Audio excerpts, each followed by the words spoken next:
भागांमध्ये आपण पाहणार आहोत की प्रियाला कळलेलं आहे की त्या शांता मावशीच्या मुलाने स्केच काढलेला आहे आणि ते संतोष लांडगेच्या फोटोशी मॅच झालेलं आहे।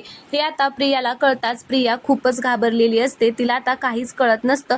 जर आता पोलीस त्या संतोष लांडगेला विचारतील आणि जर त्याने सांगितलं की हे सगळं मी केलेलं आहे मग मी काय करायचं असं म्हणून प्रिया खूपच घाबरलेली असते। तिच्या पायाखालची जमीनच सरकलेली असते। आता तिला भीती वाटत असते की अर्जुन आणि सायली आता त्या संतोष लांडगे सगळं विचारतील आणि तो घडाघडा सगळं बोलेल। मग आता ती तिचा मोबाईल घेते आणि संतोष लांडगेला फोन लावते, पण तो काही फोन उचलत नाही कारण तो पोलीस स्टेशन मध्ये असतो लोणावळ्यामधल्या। हे आता प्रियाला माहित नसतं। प्रियाला असं वाटत असतं की तो गायबच आहे, पण आता तो पोलीस स्टेशन मध्ये आहे हे मात्र तिला माहिती नाहीये।